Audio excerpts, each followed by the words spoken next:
Chartres est l'une des plus célèbres cathédrales gothiques de France.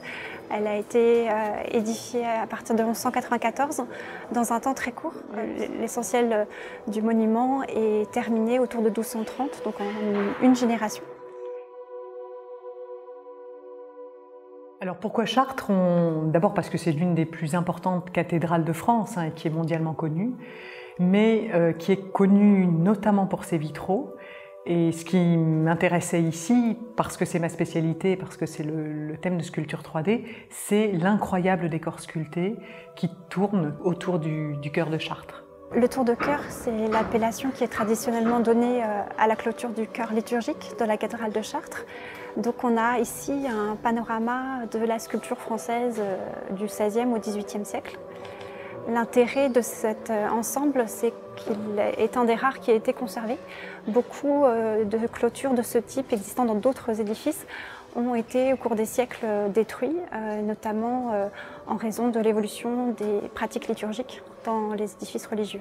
Alors on se trouve là face à en fait un type de sculpture monumentale par excellence qui est difficile à saisir. Et les scènes elles-mêmes, elles sont difficiles d'accès, elles sont en hauteur et elles sont encore en partie très noires, donc on a du mal à les percevoir. Là, la restauration va apporter énormément et apporte déjà, le contraste est très fort entre les scènes restaurées et celles qui ne le sont pas encore. Et ce qui est caractéristique de la sculpture monumentale, c'est une sculpture qui s'impose dans le monument, qui est intégrée au monument, mais qui du coup s'impose aussi aux simples visiteurs ou aux fidèles, mais aussi aux chercheurs, donc avec une structure assez écrasante qui est difficile d'accès et difficile à appréhender. Puisque le tour de chœur est en cours de restauration par la DRAC, on a pu monter sur les échafaudages en profitant de ces restaurations et scanner à l'intérieur même des scènes différentes œuvres.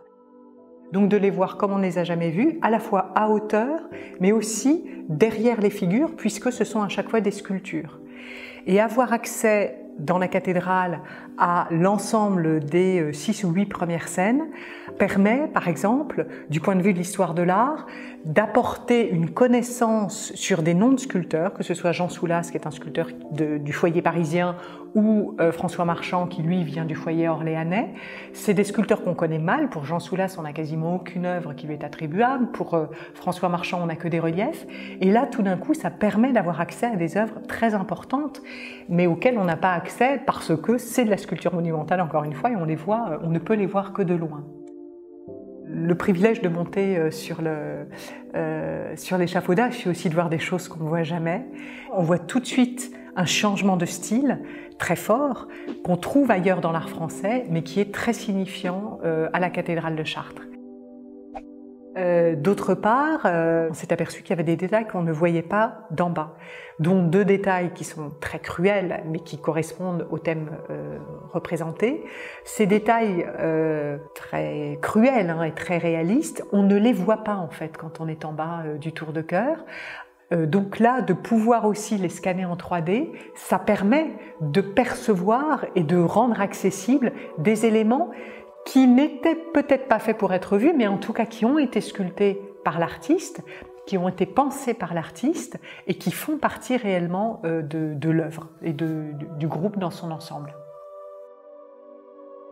Les scans 3D réalisés sur le tour de chœur apportent à différents niveaux. De pouvoir scanner des œuvres en ronde-bosse, c'est-à-dire des sculptures entièrement taillées sous tous les angles, permet de donner accès à la sculpture isolément et à la réfléchir alors qu'elle est prise dans un groupe. Elle n'a pas été faite pour être vue isolément et en plus elle a été faite pour être placée dans une scène, donc forcément contrainte par le point de vue. Je donne un exemple magnifique, c'est l'exemple du grand prêtre. On le voit dans la scène de face, il porte l'enfant, donc ça c'est le point de vue privilégié, mais on a tous découvert d'ailleurs ensemble qu'en sortant la sculpture de sa niche, en fait il est beaucoup plus en mouvement qu'on ne le perçoit du bas de la niche. Il a vraiment une jambe qui avance et il va vers l'avant, il porte l'enfant vers l'avant. Et de l'avoir saisi en 3D, ça permet de connaître ce mouvement de la sculpture et de le réfléchir aussi, ce qui n'est pas le cas quand on voit la sculpture d'en bas. Une autre sculpture intéressante qui a été extraite de la niche et qu'on a pu saisir sous toutes ses faces, c'est une Vierge au lutrin dans une scène de l'Annonciation.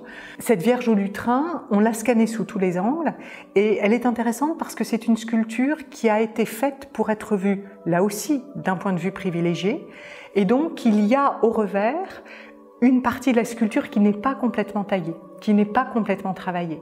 Et ça, c'est l'une des découvertes aussi quand on a la chance de monter sur le Tour de Cœur, c'est de voir que toutes ces sculptures qui semblent être complètement des ronds-de-bosse, taillées sous tous les angles, une partie d'entre elles ne le sont pas. Et ça pose d'autres questions parce que le Tour de Cœur, à l'origine, était également ouvert à l'intérieur, avant que Victor, lui, ne le ferme. Et donc la majorité des scènes, a priori, étaient faites pour être vues des deux côtés, avec un point de vue privilégié de l'extérieur, mais une possibilité d'être aussi perçue de l'intérieur. Pouvoir mettre ces scènes en 3D dans des interfaces 3D avec des points d'intérêt, donc dans des interfaces dynamiques, ou alors les imprimer pour les rendre aussi accessibles à un public lambda ou alors un public malvoyant, permettra d'en donner une lecture complètement différente. Pour le chercheur, il y a d'abord la question d'emmagasiner des données, ça c'est très important, des données en 3D, et grâce à ces 3D, de travailler avec d'autres chercheurs. Ça va permettre aussi de comparer les œuvres entre elles. C'est ce qu'on a fait dans l'exposition Sculpturoscope. On a pu comparer des vierges et montrer comment est-ce qu'on travaille avec la comparaison au grand public. Là, c'est le même système. Par exemple, on extrait les figures d'enfants, on les compare. Par exemple, on extrait des figures masculines et on peut les comparer. Donc ça veut dire réfléchir aux questions de style, aux questions techniques, aux questions de sculpture, aux questions d'interprétation du thème.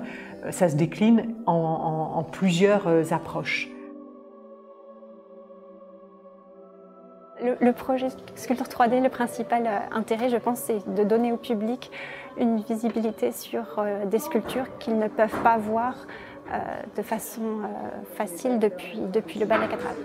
C'est rentrer dans le détail de la matérialité aussi. Ça permet de découvrir, par exemple, qu'on a utilisé du bois, qu'on a utilisé du métal, de la terre cuite. Voilà, c'est de pouvoir emmagasiner toutes ces informations pour pouvoir les restituer après sous forme de bornes, sous forme de petits films. Voilà.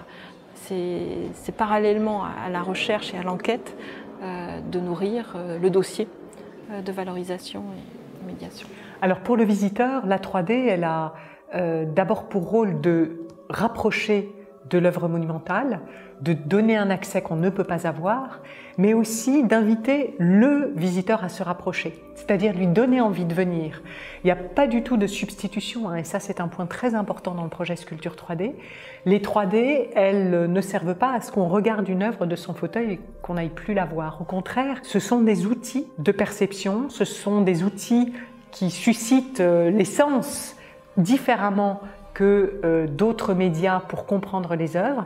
Et donc là, c'est surtout pour donner envie de venir voir l'œuvre sur place, de venir la regarder avec un regard éclairé et un regard de connaissance précise, de détails.